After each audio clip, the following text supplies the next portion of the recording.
Este título corresponde a un guión cinematográfico de 1947.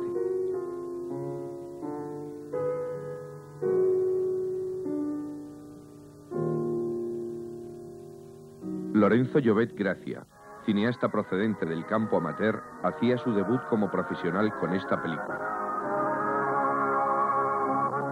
Con el permiso de su esposo, ¿me permite, señora? En esta semana podrá algo maravilloso. El cinematógrafo, la fotografía en movimiento, el invento portentoso de los hermanos Lumière.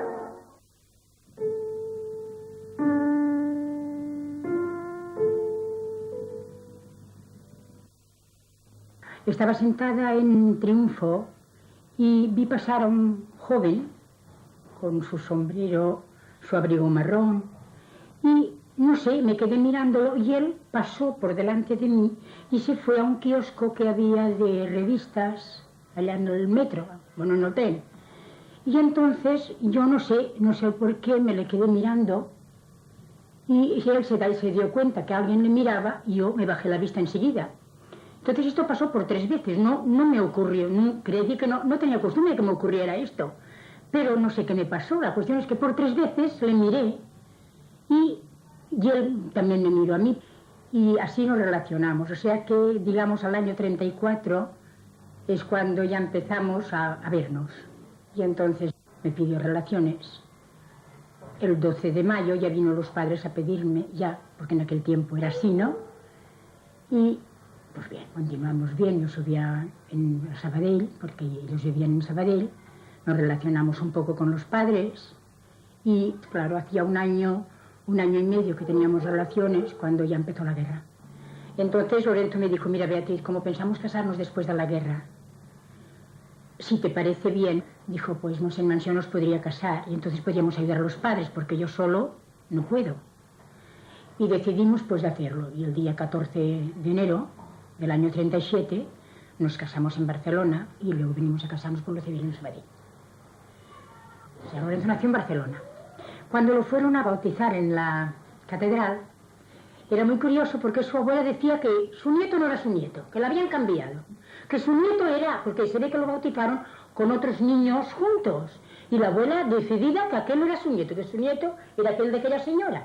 O sea que la broma de mi marido cuando hablaba con la abuela era siempre, claro, como no soy tu nieto, como me cambiaron.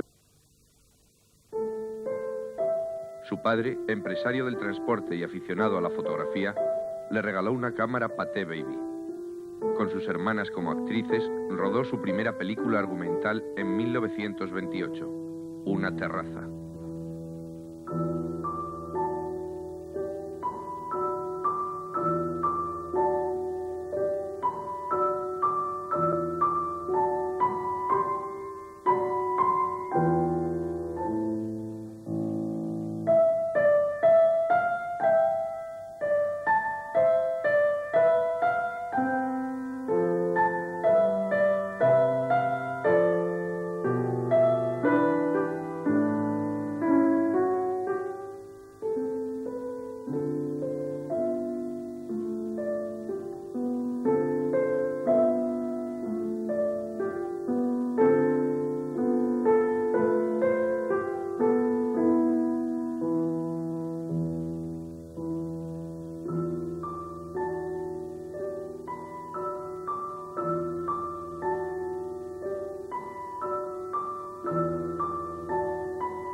A partir de este momento, filma ininterrumpidamente.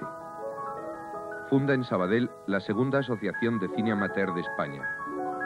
Otros pioneros habían creado la primera en 1931 en Barcelona, entre ellos Delmiro de Caralt. Pero sí teníamos 20 y pico de años. Ya éramos jóvenes. Y enseguida simpatizamos y hemos mantenido una sinceridad, y como Jiménez igual, una amistad auténtica, muy profunda, muy íntima, muy compenetrados. Así que nos encontrábamos, hablábamos de hallazgos y de cosas. Yo voy a hacer esto. A mí yo había pensado una cosa, no, ya lo hago, pues hazlo. Y la inquietud que teníamos los que sentíamos esta novedad en la cual nos habíamos metido, era darnos cuenta que teníamos en las manos la manera de expresar cosas que no se podían expresar más que con cine. Y es lo que procurábamos hacer. Con el montaje, con lo que sea, ¿no? Experimentar. Llobet, precisamente, siempre estaba pensando en qué podía crear original, nuevo. Y lo hacía enseguida. Y lo hacía bien.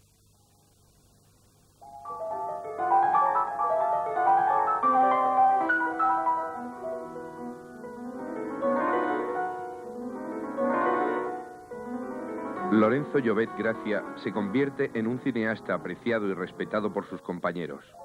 Acude a concursos y gana premios. Su vida cada vez está más ligada al cine. Hace cine. Habla de cine. Funda un cineclub, Amics del Cinema de Sabadell. Su idea de llevar la cultura cinematográfica a un público popular nunca llegó a realizarse. La primera de estas sesiones debía haberse celebrado el 18 de julio de 1936.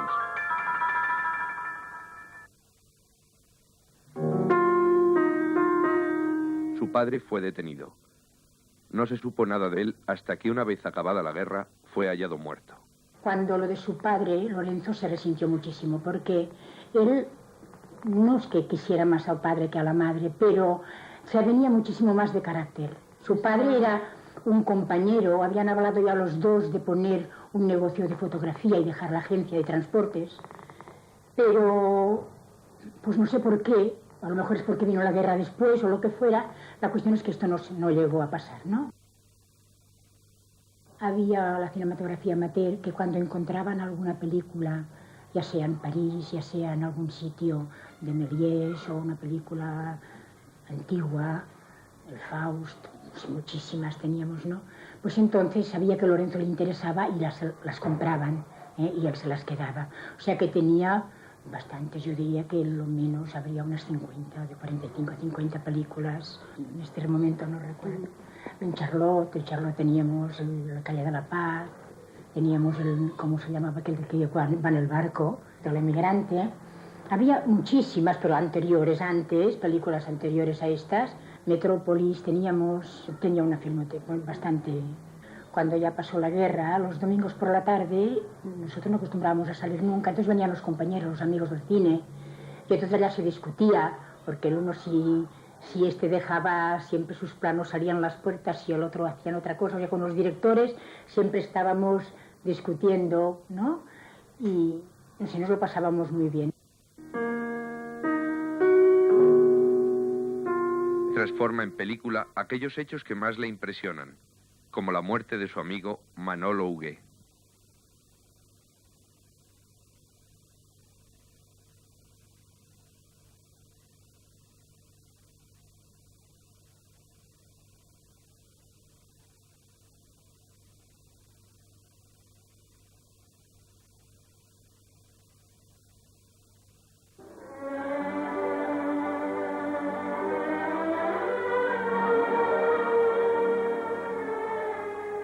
El Rebeca le entusiasmó, le marcó mucho, porque le gustó, pero mucho.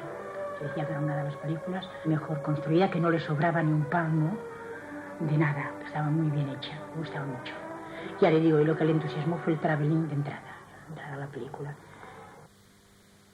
Él tenía la ilusión de hacer una película profesional, a ver si lo hacía bien y qué era este ambiente. Tenía tanto pasión por el cine que le gustó hacer esta prueba. No sé si pensando hacer otras si salía bien, pero es que no tuvo ocasión de pensar más porque se arruinó. Esta película le arruinó. La película esta me la había explicado a mí muchísimas veces, muchísimas veces. Cuando pasábamos a veces las películas antiguas, siempre decía que quería una relación, que le gustaría mucho, que él llevaba en la cabeza una película que relacionara una cosa con otra. O sea que esta ella ya la llevaba para hacerla, pero claro, tampoco él era capaz de ponerse como productor ni ponerse delante de todo, ¿no?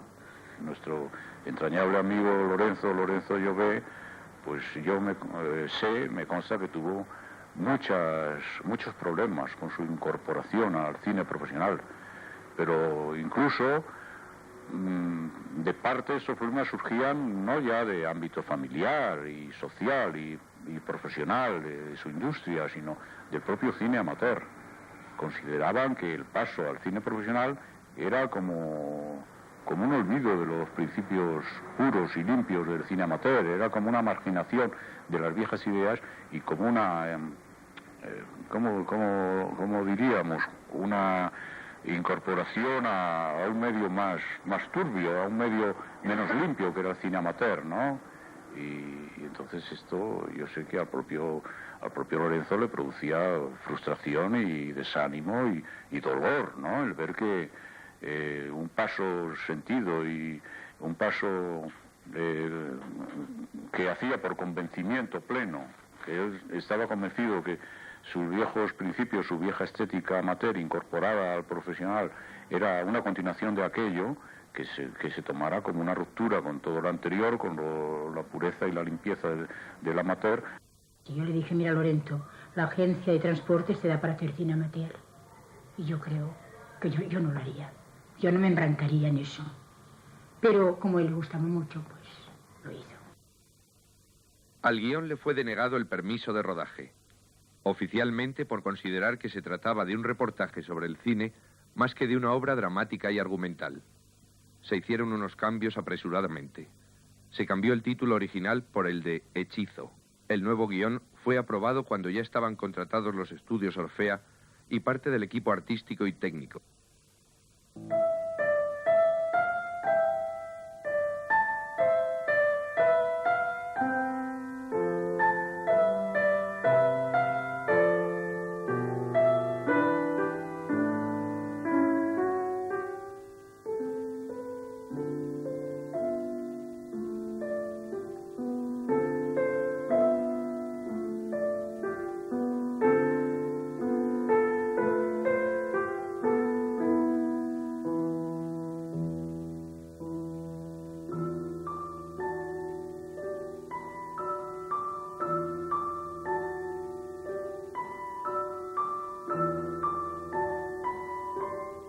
Entonces yo tampoco quería ir a los estudios, no iba.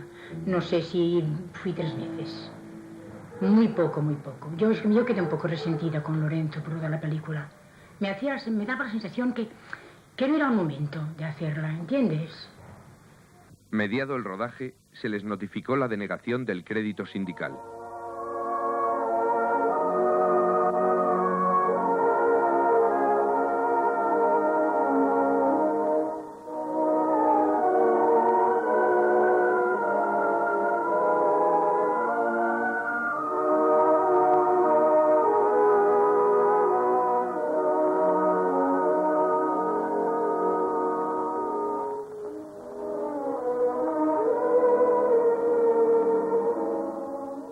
Entonces el productor se quedó sin dinero porque a Lorenzo tampoco no le interesaba que se quedara sin terminar.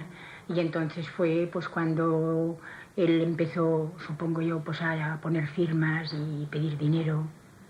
Y sin que él se quedó, como si dijéramos, pues un poco enredado con la película, con la cosa económica.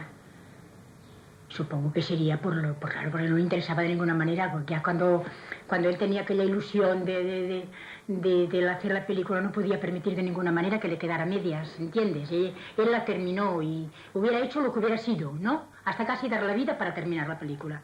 O sea que le interesó terminarla y la terminó como sea, sabiendo lo que le había de pasar, porque él lo sabía. Que él lo había de saber lo que le pasaría, pero él la terminó. Él tenía ganas de terminar, la terminó.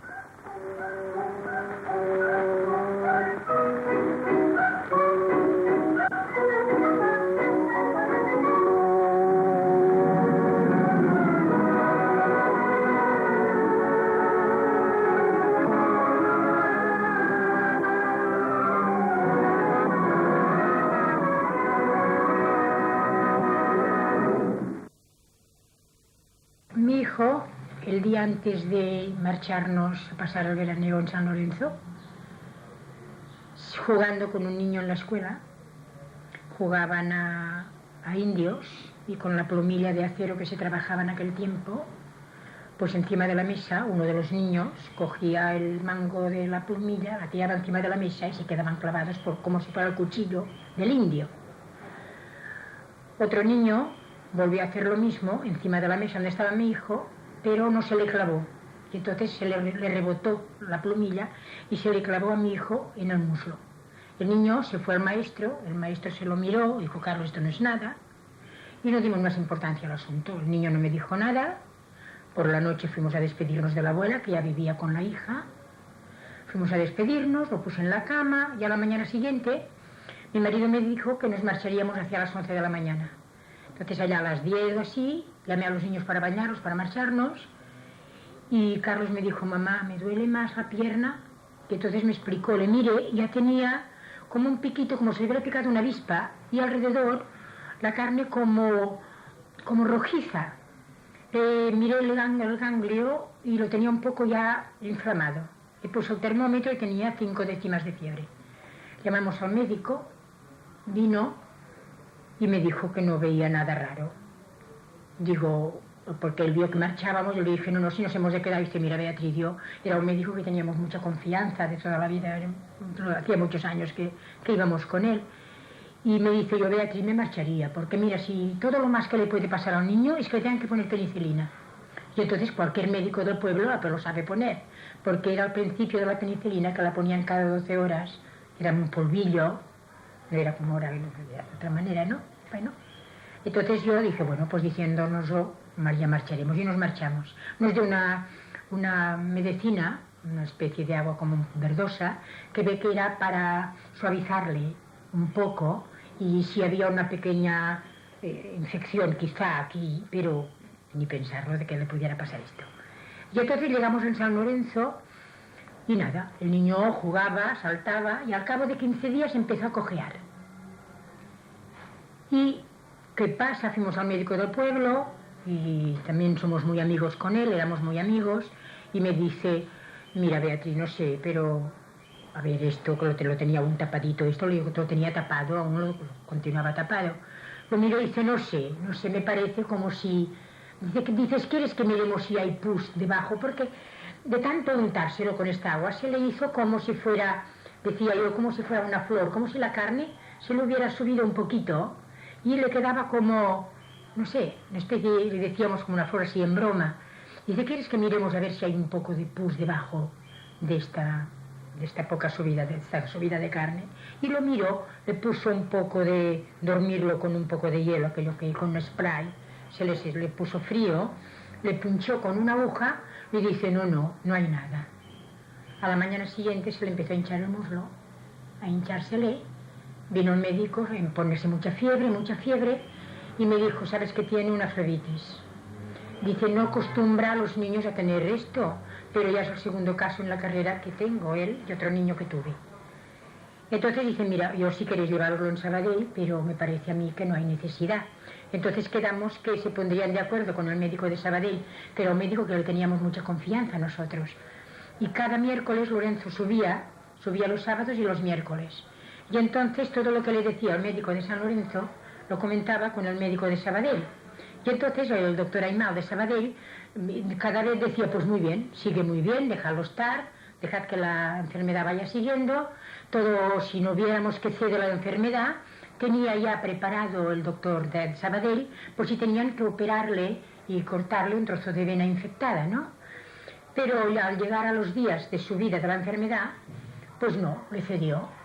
Empezó a bajar el muslo, empezó a bajar la fiebre, pues ya todos contentos. El médico de bueno, irá a esperar a su papá, y el miércoles irá a esperar Carlos, su papá, ya andando.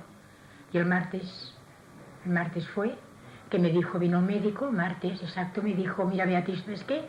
Antes de dar la alta al niño, vamos a llevarlo a Sabadell. Cogeremos mi coche, sin decirle nada a Lorenzo, y le veremos al niño que lo vea el doctor Ayma, para ver si efectivamente lo veo como lo veo yo. Digo, bueno. Dice, prepáralo mañana, o sea, el martes, o sea, me lo dijo el lunes, ¿no? El martes, prepáralo allá a las 11 y nos marcharemos. Efectivamente, puse al niño, le puse tendedito como estaba en la cama, le puse los calzoncillos, y al momento de levantarlo, los zapatos y los calcetines, y al levantarlo, sentarlo para ponerlo el jersey, se me cayó la cabecita, se me cayó aquí. Yo, Carlos, hijo, ¿qué tienes? ¿Qué tienes? Le pegué, le di un bofetón, y abre los ojos y me dice, mamá, tengo una sed cerró los ojos y no los abrió nunca más. Y entonces nos quedamos, vino el médico corriendo, mi Antonia, que era pequeña, tenía 11 años, me fui corriendo a llamar al médico, vino el médico y le empezó a pinchar el corazón, pero ya el niño ya no volvió a abrir nunca más los ojos.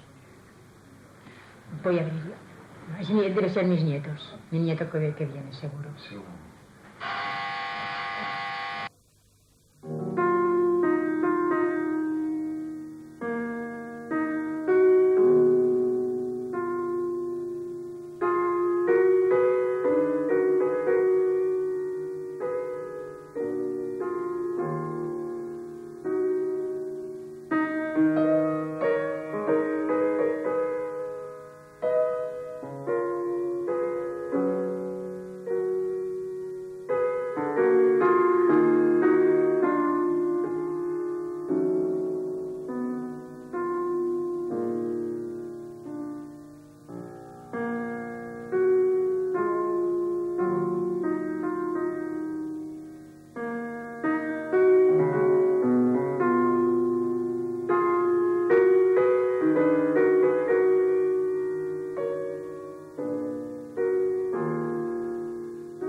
Vida en sombras fue clasificada en tercera categoría, lo que implicaba prohibida su exportación al extranjero, prohibida su exhibición en locales de primera y segunda categoría. Es que fue un desengaño tan grande, el del hijo y el de la película, todo junto, que yo creo que es que ya no le importó reaccionar. Le daba la sensación a él de que el niño se le había muerto porque le había hecho salir a la película, porque él decía que casi siempre sus personajes se le morían, porque una vez le pasó que en El Suicida, una película del año 35, pues también la protagonista se moría porque precisamente había de pasarle el tren por encima, pero el marido puso la foto y le pasó por encima de la foto el tren. Y fue casualidad que ella, precisamente pobre, también en el apeadero de Sabadell, venía un tren y no se dio cuenta de que venía el otro por el otro lado. Y entonces se bajó y le cogió el tren a ella. Y así murió. Y entonces Lorenzo decía que el niño se le había muerto porque él había hecho salir a su película. Ahora después él, como había hecho la película de la Virgen de los Colls, y habíamos lavado todo aquel altar tan precioso con los esmaltes que habían quedado relucientes, entonces se marchaba a la iglesia y gritando le decía a la Virgen, pues, que no era justo lo que le había hecho, que no era justo. Y entonces cuando terminaba de gritar, se caía redondo al suelo, ya que estuvo unos 3 meses mal.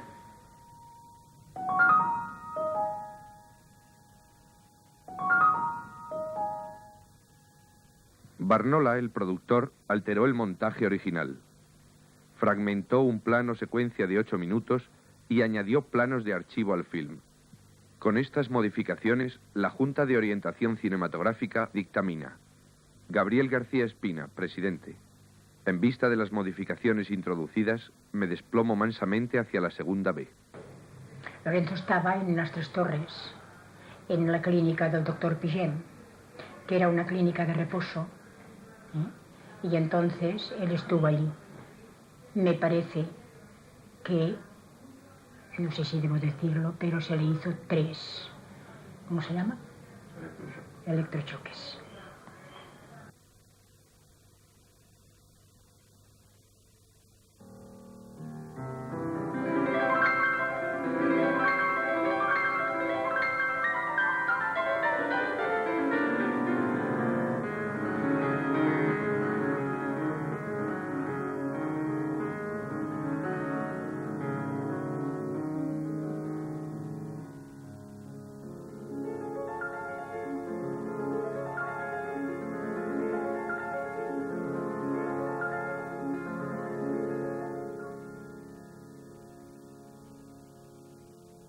Tres meses estuvo en la clínica.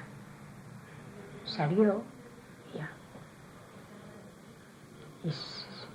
es el lado este, es el lado oscuro mío, porque yo no sé si le interesó después un poco la película o no le interesó, pues no lo sé yo lo que hizo, porque ya nos costaba tanto ya entre los dos hablar del niño o decir esto, ya. Quiero decir que no sé nada ya de lo que hizo después de la película, de verdad.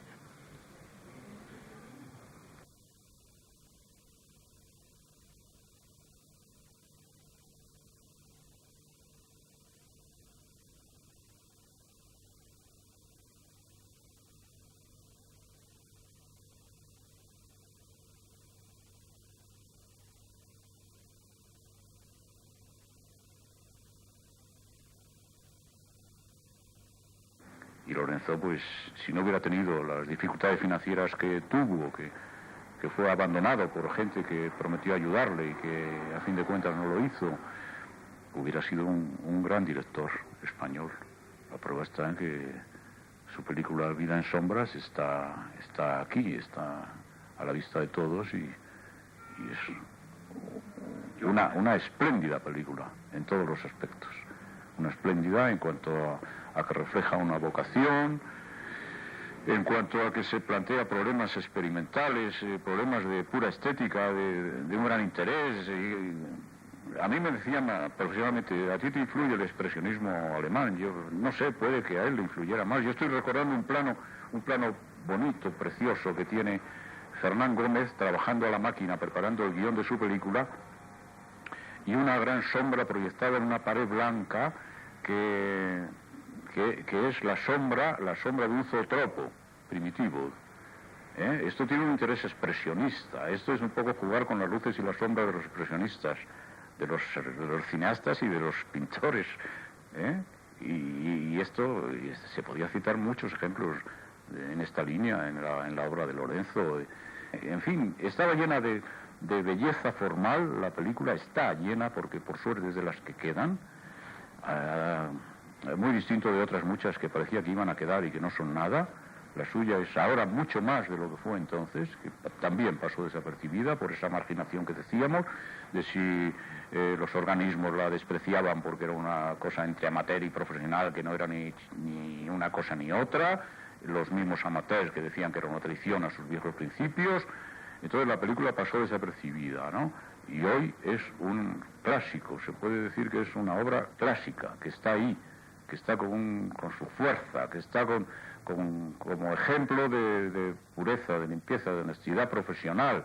Es una película admirable por todos los conceptos y que es muy bueno que se divulgue aún más y que se divulgará, espero yo.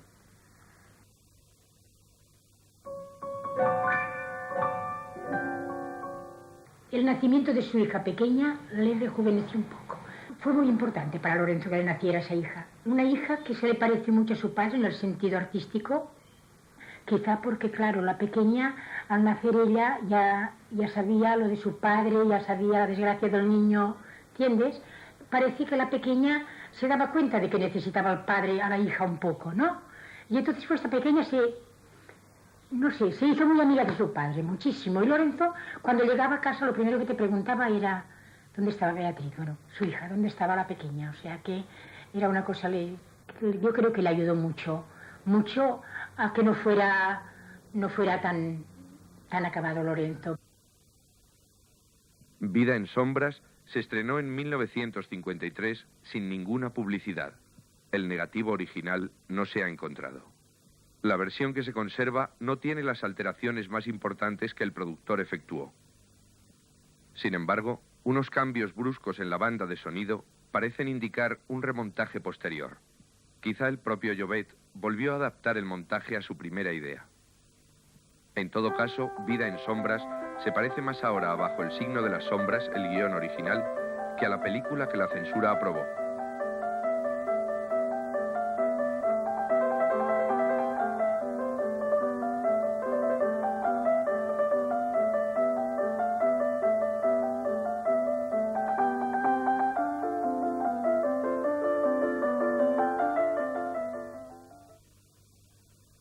Cuando se pasó el Cineclub en el Alcázar, me pareció a mí que como si hubiera gustado más la película. Entonces él se subió al escenario y le hicieron unas preguntas que él contestó, pero estaba contento de esta proyección, él salió contento. Quizá fue el mejor momento que tuvo de alegría en esa película. Lorenzo Llobet Gracia murió en el verano de 1976.